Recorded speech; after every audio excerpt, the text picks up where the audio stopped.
Hello YouTube, Rustthemust here, and today we are playing more of It Moves. It's a game about a little kid who's having crazy nightmares. His parents don't love him, so they don't help him out. Kind of just tell him to go in his room and fall asleep, damn it. Little bastard. Anyways, I'm gonna keep playing. This one was called Factorized, I believe.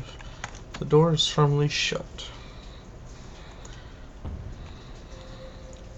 We are on chapter 3, by the way, for those wondering. Those eyes weren't blinking before, were they? I'm not sure. A banner on a long pole. It's too old and torn to make out details. A huge skull. Okay. Oh, now it's flashing like crazy. Whoa! I just opened its mouth. Did you guys see that? That thing opened its mouth. That was not too nice. Whoa! Hello, little evil star thing. Some kind of altar. Well then. Looks almost like the lights on the runway at airports. Really? That's what you're going to compare that to? I don't know what that does. Well, I can run now. Which kind of scares me though, because I feel like maybe someone's going to come running after me. So I don't know how to feel about that. What is this thing? Some kind of machine. It says hello. It's kind of weird. A picture of some kind of green landscape. The picture isn't too bad of shape to make out any details. Some kind of machine. Huh.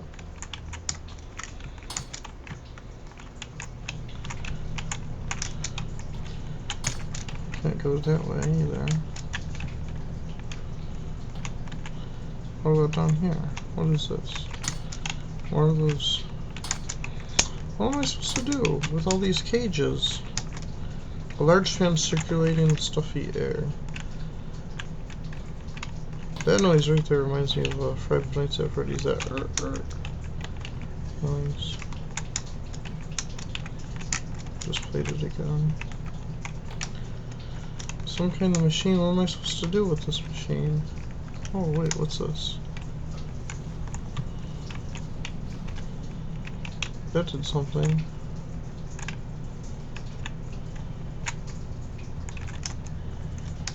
That did something. I don't know exactly what it did, but it did something. Oh, it's still there. Dang. I was hoping it would move the prison things out of the way. The bars. I mean, maybe it moved some of them, I'm not sure. That wasn't there before. Whatever the heck that just was.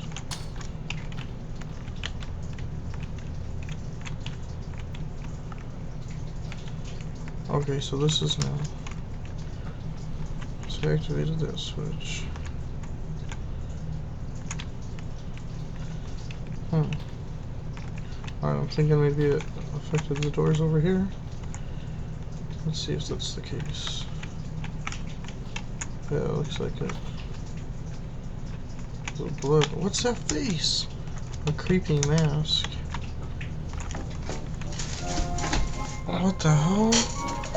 What is going on? That is a creepy mask. You can go away now, Mr. Mask. I don't feel like dealing with you right now. Ugh. Wait, why is the mask in front of me? Where's the mask right there? A creepy mask. Why is it on the floor? That's weird. Alright, well I hit that switch. I think I did anyways. So hopefully it opened up one of these down here. No? Really? Whoa, that guy's super creepy.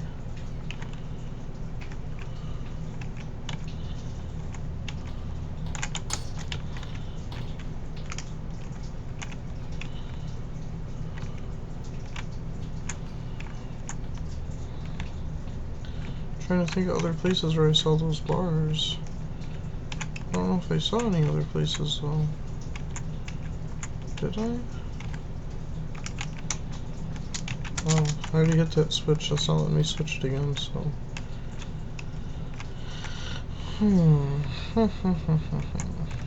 Oh, right here, okay.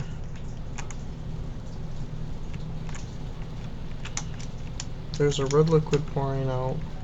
Strawberry jelly? Yeah? Yeah, guys? Ketchup? Yeah? Oh. The guy's still in his prison cell, that's good. Well, I don't even know if it's good or not. What the heck is this? Looks like a bunch of dead bodies. He's gonna get out when I hit that switch. What? Oh, he didn't get out? Oh, I think there's, something up here. I'm not sure exactly. It's somewhere around here.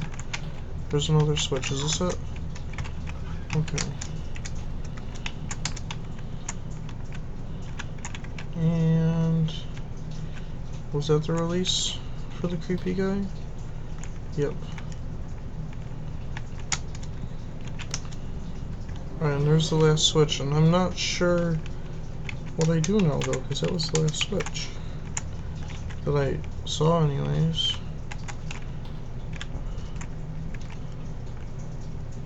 Oh, he tried to kill me. What the heck is going on? Yo. I don't like that, man.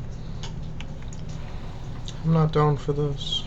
It's funny how certain words can remain hidden from your mind no matter how blatant or obvious they are. One word came to me that night lying there in the darkness alone, frightened, aware of a rotten change in the atmosphere. A thickening of the air as if something had displaced it. As I heard the first casual twists of the bedsheets below, the first anxious increase of my heartbeat at the realization that something was once again in the bottom bunk. That word, a word which had been sent into exile, flittering up through my consciousness, breaking free of all repression, gasping for air, screaming, etching, and carving itself into my mind. Ghost. As this thought came to me, I noticed that my unwelcome visitor had ceased moving. The bedsheets lay calm and dormant, but they had been replaced by something far more hideous. A slow, rhythmic, rasping breath heaved and escaping from the thing below. I could imagine its chest rising and falling with each sordid wheezing and gargled breath. I shuddered and hoped, beyond all hope, that it would leave without occurrence. The house lay, as it had the previous night, in a thick blanket of darkness. Silence prevailed, all but for the perverted breath of my as yet unseen bunkmate. I lay there terrified. I just wanted this thing to go, to leave me alone. What did it want? Then something unmistakably chilling transpired. It moved. It moved in a way different than before. When it threw itself around in the bottom bunk, it seemed unrestrained, without purpose, almost animalistic. For that thing lying there in the darkness, that thing which seemed intent on terrorizing a young boy, calmly and nonchalantly sat up. Its labored breathing had become louder. Now only a mattress and a few flimsy wooden slats separated my bottom from the unearthly breath below. I lay there, my eyes filled with tears. A fear which mere words cannot relate to you or anyone else coursed through my veins. I would not have believed that this fear could have been heightened, but I was so wrong. I imagined what this thing would look like, sitting there listening from below my mattress, hoping to catch the slightest hint that I was awake.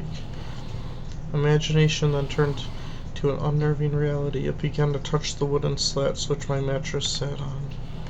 It seemed to caress them, carefully running what I imagined to be fingers and hands across the surface of the wood. Then with great force it prodded angrily between two slats into the mattress. Even through the padding it felt as though someone had viciously stuck their fingers into my side.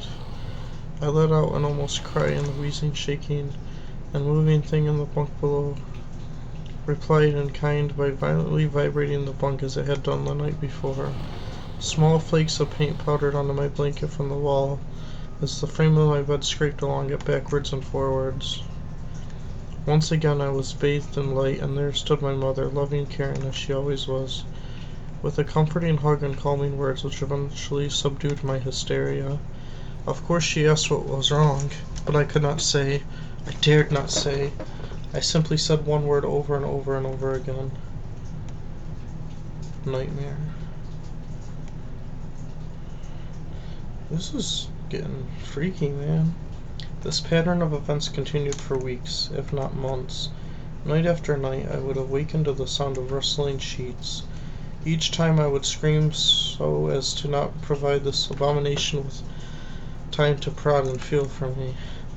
With each cry the bed would shake violently, stopping with the arrival of my mother, who would spend the rest of the night in the bottom bunk, seemingly unaware of the sinister force torturing her son nightly.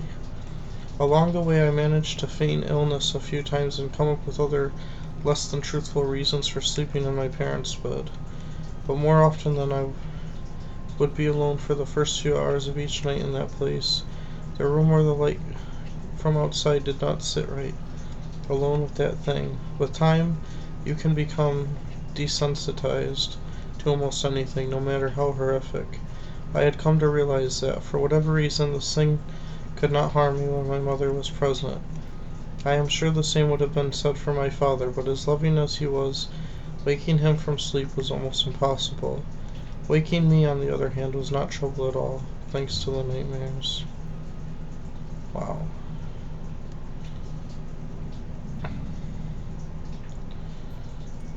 This is a pretty good game. Chapter 4, Anger Overload.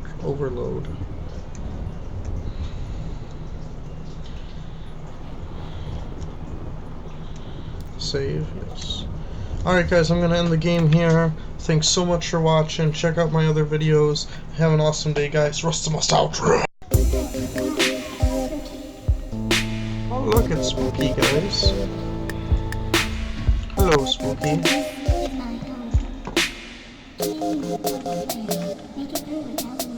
I'm gonna try.